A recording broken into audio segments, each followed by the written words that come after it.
అందరికి నమస్తే అండి. సోఫాలో ప్రతి మెటల్ కూడా ఇంపార్టెంట్ అండి. ఎందుకంటే ఒక మెటల్ మంచిగా వేసి ఇంకో మెటల్ మంచిగా అయిపోతే దాని ప్రాబ్లం ఖచ్చితంగా వస్తుంది అనమాట. అందుకనే ఒక సోఫా తయారు చేయించుకున్నప్పుడు లేదంటే రిపేరింగ్ చేయించుకున్నప్పుడు 1-2 సార్లు మెటల్ అనేది మీరు సెలెక్షన్ చేసి చేయించుకున్నట్లయితే చాలా సంవత్సరాలు అయితే వస్తాయి అనమాట.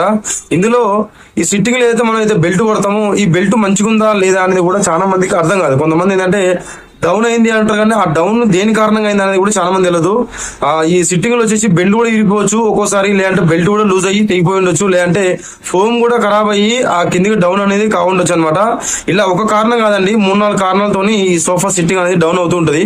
మరి ఒకవేళ మరి ఈ ఉన్న బెల్ట్ మనం మంచిగా ఉందా లేదా అని ఎట్లా తెలుసుకోవాలంటే, బెల్ట్ ఎప్పుడైనా సరే ఇట్లా యాక్షన్ ఉంటుందండి. ఎప్పుడైనా ఇట్లా మనం పట్టుకొని 2 వైపులు ఇట్లా గుంజితే ఈ స్టిఫ్నెస్ అనేది ఉంటది అనమాట. ఎప్పుడైనా సరే గుర్తుపెట్టుకోండి, ఇట్లా యాక్షన్ ఉంటది అనమాట. ఇట్లా యాక్షన్ ఉంటది. ఎప్పుడైతే ఇది గుంజినప్పుడు ఎప్పుడైతే ఎక్కువ సాగదో అప్పుడు బెల్ట్ పూర్తిగా ఖరాబ్ అయిందని దానికి అర్థం అనమాట.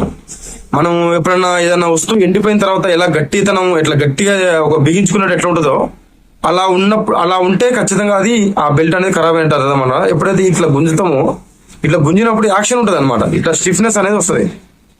ఈ స్టిఫ్నెస్ ఉంటే ఖచ్చితంగా బెల్ట్ అనేది బాగుంది, దానికి కొంచెం బెల్ట్ యాడ్ చేసుకొని చేయించుకోవచ్చు అని దానికి అర్థం అనమాట. ఎంత గుంజినా కానీ మనం గట్టిగా ఉన్నది, అసలు ఈ స్టిఫ్నెస్ అనేది ఈ యాక్షన్ అనేది లేదు అని అనుకుంటే మాత్రం ఖచ్చితంగా అది పూర్తిగా బెల్ట్ అనేది ఖరాబ్ అయింది. ఆ బెల్ట్ తీసేసి కొత్త బెల్ట్ వేసుకుంటే మాత్రం మళ్ళీ సోఫా చాలా వరకు మనం వాడుకోవచ్చు. ఇంకో విషయం ఏంటంటే బెల్ట్ ఏదైతే ఈ సిట్టింగ్ లో బెల్ట్ ఉన్నాయో ఈ బెల్ట్ మంచి క్వాలిటీ మీరు బెల్ట్ ఒకవేళ తీసుకొని చేయించుకున్నట్లయితే ఈ సిట్టింగ్ లైఫ్ కూడా చాలా సంవత్సరాలు వస్తుంది అనమాట. అందుకనే సోఫా మెటీరియల్ ఒకటి కాదండి, ప్రతి సోఫా మెటీరియల్ కూడా 1-2 సార్లు ఆలోచించుకొని సోఫా తయారు చేయించుకున్నట్లయితే ఆ సోఫా లైఫ్ అనేది ఎక్కువ వస్తుంది అనమాట. ఇలాంటి మంచి మంచి విషయాలు కూడా మన యూట్యూబ్ ఛానల్ ద్వారా మీకు చెప్పడం జరుగుతుంది కాబట్టి మన ఛానల్ సబ్స్క్రైబ్ చేసుకోండి.